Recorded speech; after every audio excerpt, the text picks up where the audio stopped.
Y nos metemos de lleno en el tema que desde hace un mes tiene desgarrada a toda América Latina, que es la gran crisis venezolana, con novedades que se están produciendo, te diría, minuto a minuto, día a día. Vamos conociendo nuevas informaciones que nos permiten seguir este caso. Y yo te diría que la noticia del día tiene que ver con la aparición de Juan del Pino. Estamos hablando de uno de los rectores principales del Consejo Nacional Electoral, el ente encargado de organizar las elecciones, el ente cuyo presidente, el militante chavista Elvis Amoroso, anunciaba el 29 de julio, en las primeras horas de ese 29 de julio, que Maduro era el ganador sin ni siquiera presentar el total de los resultados, ni mucho menos un desglose estado por estado, y esa situación se ha mantenido casi un mes después. Bueno, este miembro, rector, insisto, no estamos hablando de un empleado, estamos hablando de uno de los jefes elegidos por el Parlamento que controla el régimen de Nicolás Maduro, no había hablado desde justamente aquel 28 de julio y ahora habló certificando las irregularidades que todo el mundo viene viendo. Ya no es alguien de afuera, ya no es un organismo internacional, ya no es la oposición, es un miembro del Consejo Nacional Electoral. Vamos a desglosar el comunicado que él publicaba. También dio una entrevista con The New York Times. Él estaba desaparecido desde la clandestinidad porque obviamente sabe el riesgo que pone. Mantengo mi compromiso inquebrantable con el pueblo venezolano, decía Juan del Pino. Había mucha especulación porque él no había estado presente ni el día, en el momento en el cual Amoroso anunciaba los resultados, ni tampoco al día siguiente, ese 29 de julio, al mediodía, cuando Maduro juraba, de alguna manera, o firmaba como presidente electo en esa ceremonia tan controvertida cuando ni siquiera se había conocido el 100% de los resultados. Bueno, vamos a ir a algunos puntos para destacar. Es un comunicado largo, pero me parece que vale la pena, insisto, por la persona que las publica. Quien suscribe es Juan Carlos del Pino Boscán, rector principal del Consejo Nacional Electoral. Expongo en este comunicado las irregularidades ocurridas durante el proceso electoral del 28 de julio.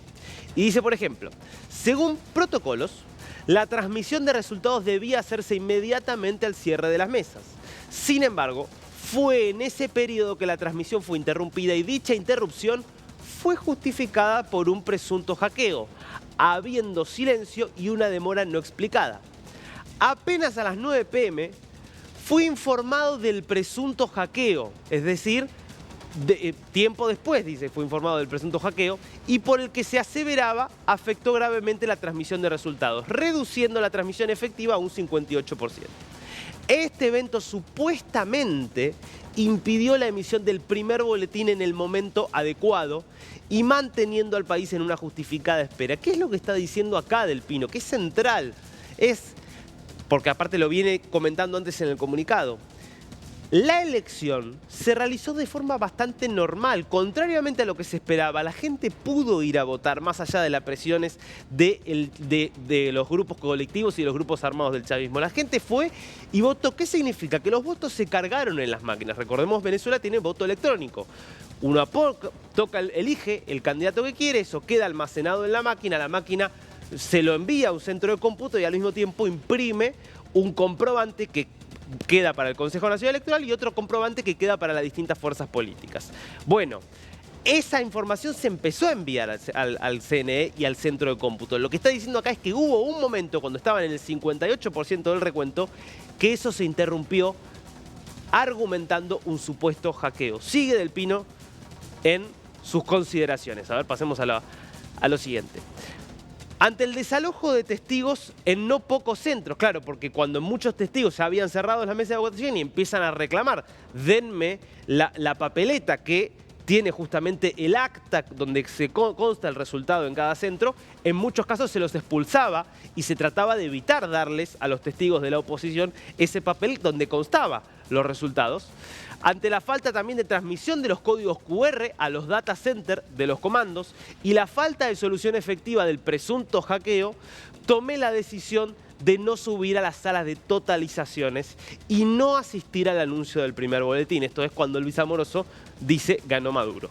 Como rector principal, al no subir a la sala de totalización, carezco de la evidencia que respalda los resultados anunciados. Carezco de la evidencia que respalda los resultados anunciados. No lo está diciendo alguien de afuera, lo dice uno de los jefes del Consejo Nacional Electoral. El 29 de junio decliné la invitación del presidente del CNE para asistir al acto de proclamación, manteniendo mi postura en desacuerdo con la falta de transparencia en el proceso. ¿Queda algo más o esto? Y finalmente, todo lo ocurrido antes, durante y después de la elección presidencial señalan la gravedad de la falta de transparencia y veracidad de los resultados anunciados. Lo firma un rector principal del Consejo Nacional Electoral. Es un golpe duro para Maduro. Es un golpe muy duro porque justamente vuelve a sacarle, si todavía era posible, le saca un poco más de legitimidad a las ya muy deslegitimadas elecciones que había realizado el régimen. Porque esto hace que si ya nadie había creído en el fallo que saca el TSJ, el Tribunal Supremo de Justicia, avalando lo dicho por el CNE, imagínate ahora, donde ya tenés un miembro del Consejo que dice yo nunca vi los resultados que anunció Elvis Amoroso, fue todo muy irregular, la forma en la cual se contaron los votos, porque evidentemente los votos daban ganador a Edmundo González Urrutia y entonces se decidió dejar de contarlos, argumentar que se había producido un hackeo inexistente e inventar sencillamente un número que dijera que Maduro le había ganado a Edmundo González. Muy importante esto. Mientras se conoce esta decisión, insisto, y este anuncio, que empieza a cambiar un poco el panorama político, él en resguardo, perseguido probablemente fuera del país, bueno, continúa al interior del país la persecución. Un par de hechos y situaciones gravísimas que se dieron durante el fin de semana.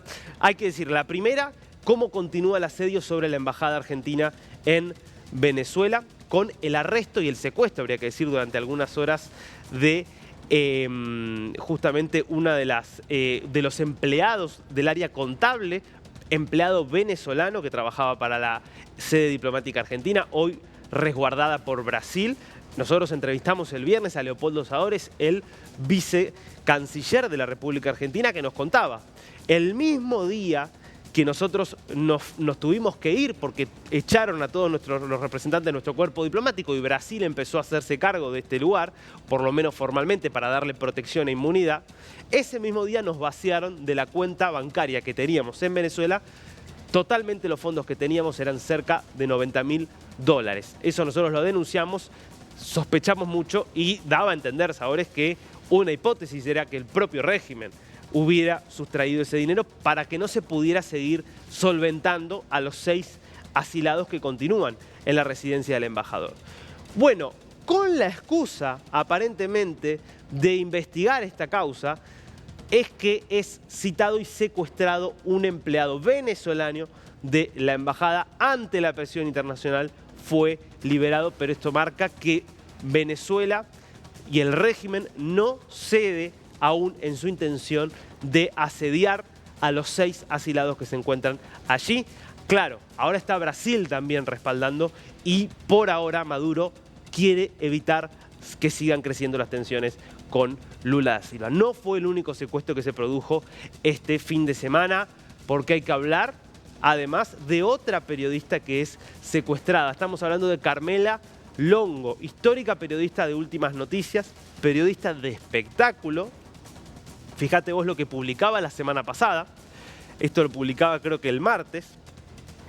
Hoy me terminaron una etapa de mi vida de casi 20 años y 4 días antes de salir de vacaciones. Agradezco este tiempo por las cosas y sobre todo los excelentes compañeros que tuve y donde por más de la mitad de ese tiempo fui delegada sindical. Con eso me quedo. Carmela Longo, insisto, periodista de espectáculos que de esta manera era secuestrada por efectivos de la Policía Nacional Bolivariana. Ahí ves una agente, ves a Carmela detrás. Quien está delante es su hijo adolescente. Estaban por salir de vacaciones cuando lo subieron a una camioneta de la Policía Nacional y se los llevaron. La información a esta hora es que mañana se van a presentar en su contra acusaciones por terrorismo. Por terrorismo. Insisto, era una periodista ni siquiera política.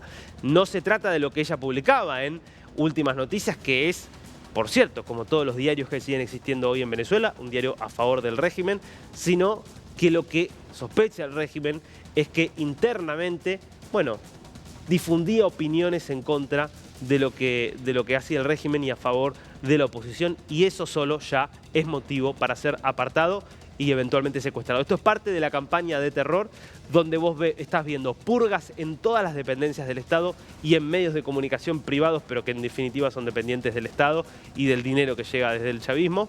Y al mismo tiempo lo que estás viendo es la persecución, los arrestos. Sigue, recordemos, una periodista de La Patilla secuestrada desde la semana pasada, por ahora sin información concreta. Cada vez más difícil respirar en Venezuela.